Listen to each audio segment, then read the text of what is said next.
Hey guys, Jason here, Samco Workshop. Where are all the trucks? Okay, that's the question we're asking today. Where are the new trucks and why is this schedule like this and how does it affect us? Because it does. So we know that there's no 2024s on the Ford lots. There's no Rangers out, very few. There's no F-150s out, or very, very few. Very few Tacomas trickling in. There's very few Colorado, very few of anything 2024 truck-wise in the mid-size world, especially, and even rolling over into the full size. Where are these and what is going on? At the time I'm recording this, we are in the middle of March. Okay, the middle of March. That means we are like literally 2 weeks away from going into the second quarter of the year. And we still don't have 2024 trucks on lots. Why is that? It's not COVID related anymore. Okay, it's not that kind of stuff.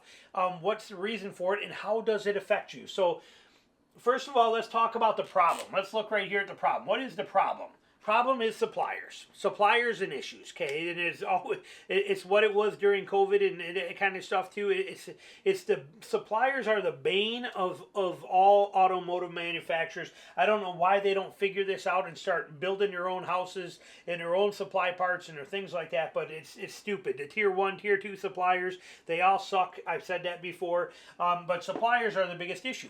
Okay, if you own a car company and you want to put out cars, but you can't because you can't get parts for it, you have a supplier issue. Or if the parts that they're giving you and you're putting in your car, then you test them and you find out they're failing or have problems, that's a supplier issue. But anyway, it cuts down to it. Suppliers and issues are stopping these, okay? There's a stop sale on the Colorados. There's stop sales on everything that happens.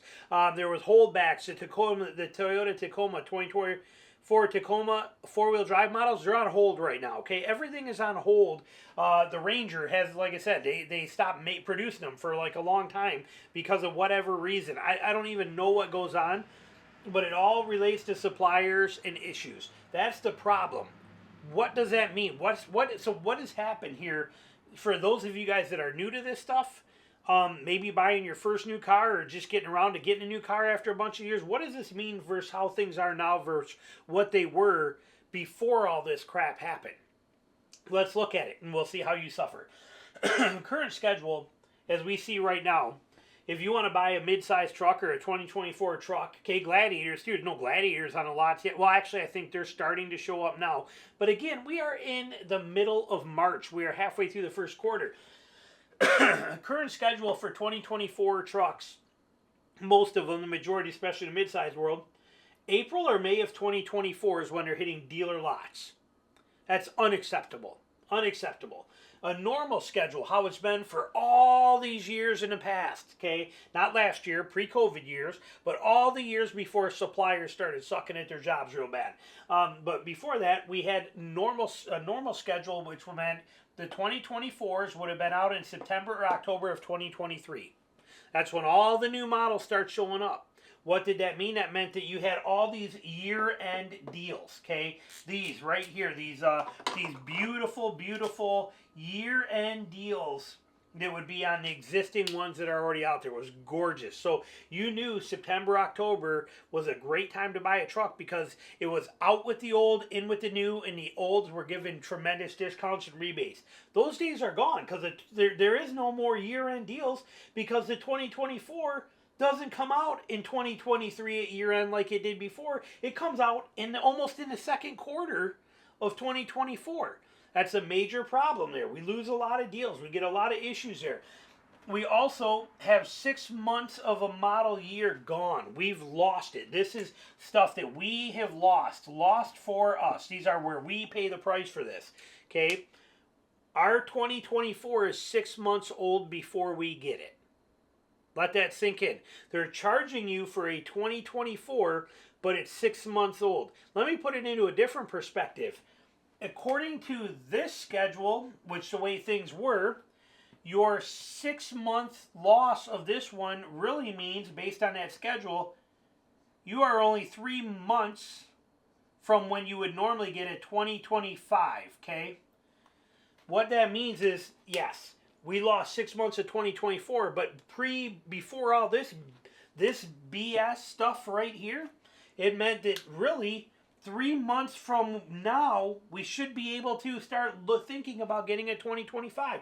Lost 6 months of the model year you had, but you're really only 3 months away from the model year, the next model year.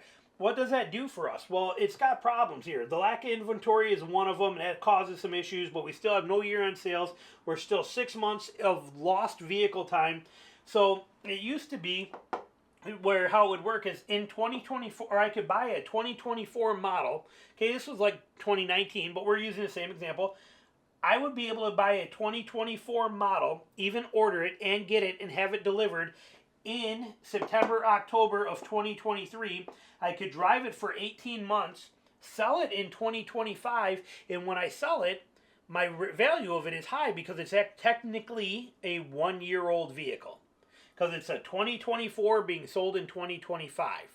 Okay, so you gain points for that. Okay, I could take it, I could put 50,000, 40,000 miles on it in 18 months, turn around, sell it. It's only considered 1-year-old. Highway miles, easy sale, things were great. Now, I buy a 2024 in mid-2024. I drive it for 18 months and sell it in 2026 as a 2-year-old vehicle. But it's not a 2-year-old vehicle. I kept it for the same. But technically, in all practical purposes, Kelly Blue Book, all the trade things, all the Carvana, all the places you want to do it, you're trading at your dealer. I went from where the old, with this schedule, it was a 1-year-old. Now with this one, it's a 2-year-old. Okay? It sucks. It doubled your loss there. Is what it basically did by 1 year for somebody like me who sells a car every 18 months or 2 years. So this is what they've done, and we sit back and we take this, and a lot of people don't think about it, but it's disgusting is what it is. They need to get this stuff right, get it on schedule, and get it back to how it should be. There is no reason that we are buying in May, which is the 5th month, like the Toyota with the new hybrid Tacoma. It's not going to be out till May or June. That is 6 months into a model year 2024. How can they call that a 2024? The Ford Ranger Raptor, it's going to be the same kind of thing. Again, you might see one on a dealer somewhere, or you might get occasionally one here or there that somebody's testing on the internet. But realistically, we are way too far into the year for these to be considered 2024s. They should be calling them 2025s and giving us a little heads up on them, especially with all the crap we have to put up with from dealers. But they should just write off 2024 and not even call anything a 2024 and go straight to 2025. If you can't have it out by January 1st, okay, by January 1st of 2024, you should not have the right to call it a 2024 model, in my opinion. Because all it does is it screws us over. And it's ridiculous. But this is the new normal when this is what it should be. We have technically lost 6 months of vehicle ownership anytime we buy one now. It's ridiculous. And it may not matter to people that are driving for keeping a vehicle for 5, 6, 8, 10 years, whatever. That may not bother you. But for a lot of us that are rolling vehicles over on a pretty regular basis, this hurts. And there's no reason for it. Just lazy, problems with suppliers and issues there that the manufacturers just can't seem to get a grasp on or fix. And we, again, pay the price for it. We have lost our year-end deals. We have lost our incentives. We have lost our inventory. We have lost everything, and there's no reason. Okay? All of the COVID stuff that happened, that's like years ago now. Okay, that's a long, long time ago. It's gone. It's over. It's done. It's out of here. This is a problem. We are 4 years after all that crap happened. Why are we still dealing with this? And why are we waiting 6 months or 4 months or 5 months into the model year to get a 2024? Don't know. I bet it relates to these, but I'm still not happy about it. Something to think about anyway. Thanks for watching.